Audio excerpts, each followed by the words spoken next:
So I've been working on a client project right now. We're kind of just in the design phase, and I stumbled across this motif that I thought turned out pretty neat. Of course, I was a little bit worried about just how difficult this would be to actually implement in CSS because designer Kyle often gets developer Kyle in trouble. So I threw open a local install and got to work, and come to find out, this effect is actually pretty simple to do with CSS. So I thought I'd put together a video today, not only to preserve my memory for how to do this technique, but to see if it gave you any kind of inspiration for any similar types of effects, as this is a pretty versatile thing. If this seems interesting to you, then stick around and let's get started. So I thought I'd show you how I figured out this little effect, which really started inside of Figma. So we have a pretty plain card here. You can see our card background is actually the same as the background of our entire section here, and just an image and some text. So this looks fine, but it definitely needs some personality. So the first thing I thought about is just doing some kind of glow behind it, but just a straight glow behind it looked a little bit boring, so I thought I'd go with a more organic shape. So here inside my shape tool, just grab the pencil tool, and you're welcome to freeform this however you want. I'm just gonna kind of dip up and down, and I'm trying to stay, kind of near the bounds of this box, but it's not really that important because we're gonna stretch it around. So that gives us some kind of shape. It's nice and organic, that's totally fine. Now I'm going to go back into our normal mode here, and we want to make sure that these lines connect. So to do that, I'm just going to click on that line and press enter on my keyboard, and I can grab this last node here and drop it right on top of the other one. Now that shape is complete and I can actually give it a fill. All right, so what we'll do is we'll get rid of the stroke here. We're going to add a fill to it, and I've already gone ahead and created a gradient. It just goes from this lime green color down to a nice little red color. Now, I want to go ahead and make sure that this blob shape fits the card size exactly. So I'm just going to go ahead and stretch it out. It's organically shaped anyway, so it doesn't matter if we're stretching it disproportionately. I'm just going to get it kind of to the edges of all these boxes. And then the next thing we need to do is actually blur this. So we'll go in here to effects, and we're going to change this to a layer blur. And I'm going to crank this up to something like 100. Now the blur isn't going outside the card because I actually dropped it inside the card. So I'm going to go ahead and bring it outside of the card. And now we can see that that's kind of expanding outside of my card. Of course it's in front. So I'm going to use the bracket key just to send it to the back. And now we can see that that's just kind of glowing behind the card. And I really like this effect, but it still felt like it needed something else. And this is where the stripes came in. So to do this in Figma, what I'm going to do is just grab my rectangle tool, and I'm just going to drag me out a big wide stripe like this, just something that I know is going to be wider than my blur. It doesn't really matter. We just need to make sure it's wide here. And I'm going to change it to about 2 pixels tall. And we're going to change the fill to match the fill background we have here. Now I did that outside of here because I'm actually going to cover this up using a pattern. So we'll go ahead and just drag out a box here. We're going to change the fill over to pattern, and we can select our source as that line we just created. Now those are all stacked up on top of each other, so to create that stripe effect, we just need to drag out this spacing. I found that anything over 100% does pretty well. Right here we're at 119, you can kind of see they're almost the same size. But if we made this like 150, we can see that the little black parts are actually smaller than the colored parts between them.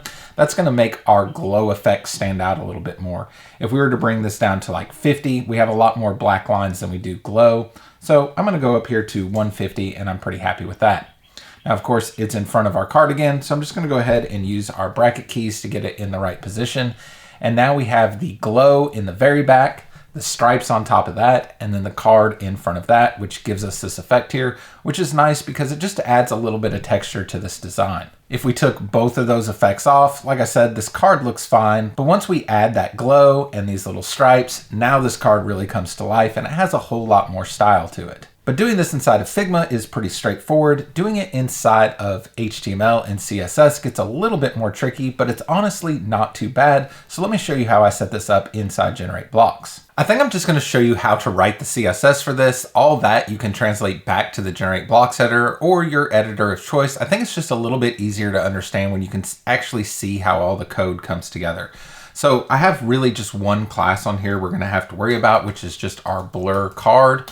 If I put an outline, 1 pixel solid red around that, you can see that's just our card here that we have set up. That's really all we're going to have to work with to get this effect going. Just to start out here, I want to give it a position of relative because we're going to be messing with these blurs and the patterns kind of relative to the size of the card. And I'm going to use nesting in here. We're going to need both a before and an after. So I'm just going to go ahead and get that set up.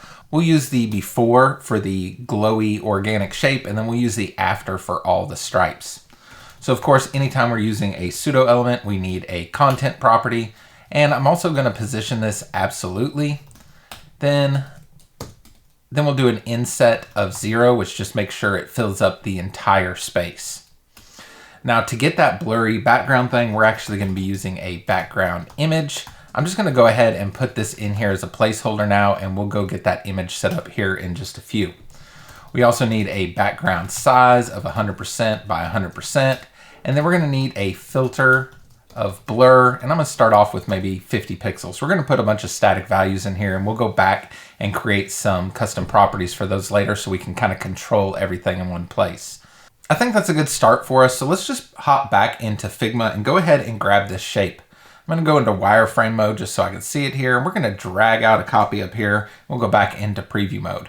So what I want to do is get rid of this layer blur. I'm going to do that with CSS. So we just need this organic shape by itself, and we can export this as a SVG. We'll just call it blur blob, I guess, and save it. Now there's one thing we need to do to this SVG in order to make it work right. Here you can see this is the copy of it I just saved. I'm going to go ahead and open it with the text editor. And in here, inside this first line where we have the SVG set up, just after this last quote mark, but before our closing bracket, we're going to do preserve aspect ratio equals, and then in quote marks, none. This is just going to make sure that this SVG can stretch disproportionately. By default, it wouldn't, but with this preserve aspect ratio none, we can actually stretch this SVG around, so we don't have to make sure that our box and our SVG are exactly the same proportions. So I'm going to press Command S on my keyboard to save that. We'll go ahead and close that out, and we can hop back in here inside WordPress. Now we actually need to upload this image, so we just need to go back to the back end here. We'll go into our media, add a media file, and I'll upload that blur blob we just created. Now I can just copy that URL. We'll go back in here and we'll paste that into the URL section of our background image. And we can see we have our blurry blob in the background. This blur here is actually what's controlling that blur. This is it without it. And then we put 50 pixels on it and it starts shining outside of the bounds of that card. Now, of course, it's in front of our card right now when we want it to be back behind it. So I'm going to add a Z index. We're going to do a -2 because we're actually going to have those stripey lines at -1, which will bring it in front of that blur. Okay, so that's a good start for that. Now we just need to start setting up our after pseudo element. So again, we're going to need content, and we'll start with just blank content. We're going to do a position of absolute. And here's where things got to get a little bit tricky because we can't just size these stripes to be the size of the card. We actually need them to extend out further. So I'm going to start this out with just some static values, and then we're going to go back and set up this custom property and do some math on these so we can make sure it always works in any situation. But for now, we'll just do a width, and I'm going to do a calc. This is going to be 100% of the card plus, let's say 400 pixels, just to make sure it's plenty big enough. We'll also do a height of calc 100% plus 400 pixels. Now I know you can't really see what's happening right now, so let's just put an outline 1 pixel solid red, and now we can see our after pseudo element is actually sticking way outside of the box here. 400 might be too big, and we can always go back and adjust that. But of course it's positioning itself from that top left corner, which is not what we want. So we're going to do a top, and again we'll do a calc. And what we want to do is move it halfway up. So half of our 400 is 200. So we'll do 200 pixels times -1, which will just allow us to turn it into a negative number. And you can see now it's moved itself 200 pixels up. And since there's 400 pixels here, we also have 200 pixels on the bottom. We need to do the same thing on the left-hand side, 200 pixels times -1. And that should get us positioned directly centered behind this card. Now the next thing we need to do is just set up this repeating linear gradient that we're going to use for those stripes. So for that we do background image, and here we do repeating linear gradient, which we can see we got a little helper for here. Now we'll open our parentheses, and inside of those we're going to put 2 bottom, and we'll put a comma. I'm gonna go ahead and do these one line at a time just so we can see. We're gonna start out with black, even though we're gonna need to change that to be the exact color of our background. So we'll have black 0 pixels, black 2 pixels. That's gonna give us the 2 pixel width of our black stripe. Then we need transparent, which is what's gonna allow the glowing effect to show through. We'll start that at 2 pixels as well. We wanna make sure that that starts at the same place that black ends. And then we'll do transparent, I don't know, maybe 5 pixels. That's just gonna make sure that there's a bigger gap in between the stripes. And then once we add our semicolon at the end of that, we can see all of our stripes showing up. Now let me go ahead and get rid of this outline, but you can see since we use black for these stripes here, this background isn't quite black, so we need to swap that out to the same color as the background color. I don't think I actually set up a variable in this install, but of course you just wanna use the same variable you're using inside of this background. So for now, I'm just gonna go ahead and change this out. We have this 0F, 0F, 0F. So I'm gonna go ahead and put that in place of both of those blacks we had. And now this is blending right into the background, which is what we want. And we just need to finish this off by doing a Z index of -1, which is gonna put it behind our card, but in front of that blurry background. So now we have the exact effect we want. We can see if we zoom in here, we have the blur kind of showing off in the background and then all of these stripes, which is perfect. Now, like I said, we use some static values in here, which I don't love. I would like to create some custom properties here so we can do everything based off of math instead of just these hard values that need to be updated. For example, if we wanted to change this blur to 100%, we might find ourselves in a position where these lines are actually not extending far enough, and that's not going to be a good situation to be in. So let's go ahead and go back to our blur card here, and I'm just going to create a custom property called blur amount. We'll do it 50 pixels. And then I'm gonna change out this blur 50 pixels for our variable of blur amount. So now we're just kind of back to where we started, but we can base the size of everything off of this blur amount. So the first one we had in here was this 400 pixels. Instead of 400 pixels, we really want to have the blur amount times some value that's gonna equal up to this 400, right? So right now our blur amount is 50, so we really want this blur amount times 8.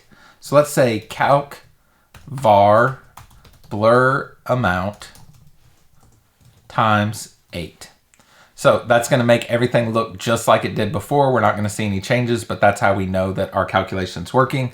So I'm just gonna copy that calc and we're gonna use the same one here for the height. And if we do that right, everything should look exactly the same. Now I wanna do the same here for our top and left. Instead of the 400 pixels we had here before, which was times 8 of our blur, this time we just need times 4 of our blur. So let's go in here and we're gonna have to nest another calc inside of it. So we'll do calc var blur amount times 4. Then we'll close that calculation and we do the times -1 just to make it a negative number. So we'll go ahead and copy that same value here for our top coordinate and we're gonna put it in our left coordinate.